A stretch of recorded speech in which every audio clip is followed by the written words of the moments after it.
Class 12th, in your book there is a mirror formula and also a derivation f is equal to r upon 2. So we should also prove that. Okay, so it will come in your exam for 2 marks, so we will try to solve it. So how we will do that? For 10th class it is also important for you. Okay, it may come in 5 marks, or class 12 this will may come in 2 marks. Okay, so how we will do the derivation? So this is your concave mirror. Okay, we have to prove the relation f is equal to r upon 2. So first we need f and we need r. From where we got the f? This is the f, this is the c, and this is the p. Okay, so we need f. So focal length f, it is the distance between focus and pole. So rays coming from the infinity goes through the focus. Okay, so this is the focal length. If we draw normal here, this is the r. Okay, let the incoming ray, this is, we take it m, and this is p. We draw a normal through here which is d. Okay,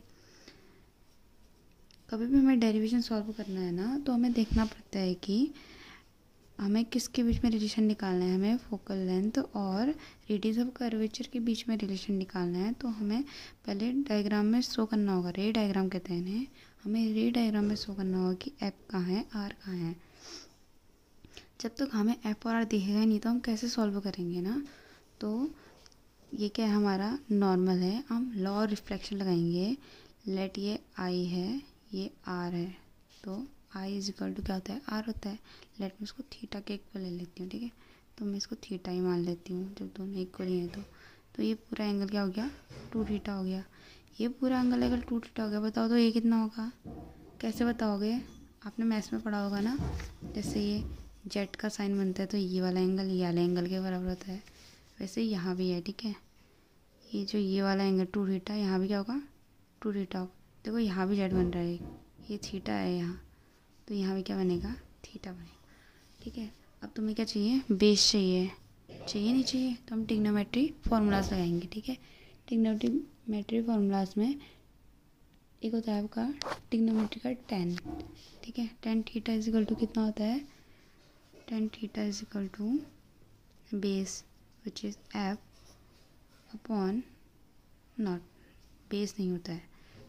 tan theta बराबर होता है perpendicular upon base. Perpendicular क्या है, देखो यहाँ M D है नहीं है. tan 2 थीटा है, देखो यहाँ पर 2 थीटा है, M D upon base which is F. ठीक है, ये वाला ट्रायंगल में देखा हमने, in triangle M D F. ठीक है,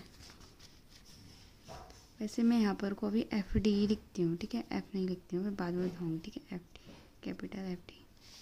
और इस ट्रायंगल में देखेंगे तो सी एम डी में तो क्या होगा, tan theta is equal to, ये एम डी आ गया परपेंडिकुलर, बेस आ गया आपका सी डी. ठीक हो गया, ये tan थीटा है, tan थीटा. ठीक है, tan थीटा हो गया. अब हम क्या कर रहे हैं, स्मॉलर एंगल के लिए ले रहे हैं. ठीक है, for smaller angle theta, tan theta के इक्वल हो जाता है. ठीक है, अब कैसे होता है थीटा के इक्वल, ये देखो आपके क्लास में जब स्टूडेंट है किसी को पता नहीं होगा, लेकिन आपको पता है. ठीक है, tan थीटा का अगर मैं एक्सपेंशन करूँगी, ये हम हायर क्लास में पढ़ते हैं. ठीक है, तो इसका जो एक्सपेंशन आता है तो वो आता है theta plus theta cube upon 3 plus 2 theta की 5 अपॉन 15. ठीक है, इतना आता है. अगर मैं थीटा की जगह कोई वैल्यू रखूँगी, लेट 0.1 ले लिया मैंने. अब सोचो अगर मैं थीटा क्यूब करूँगी तो ये 0.1 3 टाइम मल्टीप्लाई होगा. होगा नहीं होगा, तो क्या आएगा 0.001 आ जाएगा। तो कितना छोटा वैल्यू है ये। इसलिए क्या होता है, जब थीटा की वैल्यू स्मॉल है तो टेन थीटा को मैं थीटा की जगह लिखूँगी। इसको मैं ऐड भी कर दूँ तो इतना स्मॉल वैल्यू एड हो रहा है, क्या ही फ़र्क पड़ता है। इसलिए टेन थीटा को थीटा के इक्वल रखते हैं, ठीक है।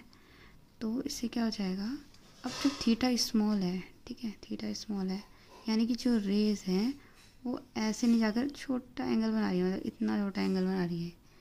जो इतना छोटा एंगल जब बनाएंगी तो जो हमारा कर्व पार्ट होगा, कर्व है ना, ये कर्व पार्ट है नहीं है, ये क्या बन जाएगा, ये स्ट्रेट लाइन बन जाएगी। क्या बन जाएगी, स्ट्रेट लाइन की तरह दिख रहा है, नहीं दिख रहा, जितना छोटा करूँगी स्ट्रेट लाइन बन जाएगी। तो जो डी पॉइंट है इसको पी पॉइंट के इक्वल मान लेते हैं, ठीक है। डी पॉइंट को पी पॉइंट, क्योंकि जो ये है ये स्ट्रेट लाइन बन गई है स्मॉलर एंगल के लिए, ठीक है। तो क्या हो जाएगा हमारा टेन टू थीटा किसके इक्वल हो गया, टू थीटा के। Two theta is equal to M D upon, अब मैं एफ डी लिखने के बजाय एफ पूरा मैं एफ लिख देती हूँ, ठीक है। और यहाँ जाएगा theta is equal to M D upon C D की जगह कैपिटल आर लिख देती हूँ, ठीक है। अब देखो अगर मैं 2 से यहाँ भी मल्टीप्लाई कर दूँ, यहाँ भी मल्टीप्लाई करूँ, कोई फ़र्क पड़ेगा, नहीं पड़ेगा, नहीं पड़ेगा ना। अब देखो ये जो तो इक्वेशन 1 और 2 है, इनके ये लेफ्ट हैंड साइड सेम है तो राइट हैंड साइड भी सेम होंगे, ठीक है। तो एम डी अपॉन एफ किसके बराबर होगा, 2md अपॉन आर के इक्वल होगा, ठीक है। तो md से md कैंसिल हो जाएगा, तो यहाँ से लिखोगे तो क्या हो जाएगा, अगर यहाँ पे क्या आता है 1 upon F is equal 2 upon R आ रहा है, ठीक है। अगर मैं इसको उल्टा कर दूँगी, ठीक है, F is equal to R upon 2 आ जाएगा। ये आपको रिलेशन क्या करना था,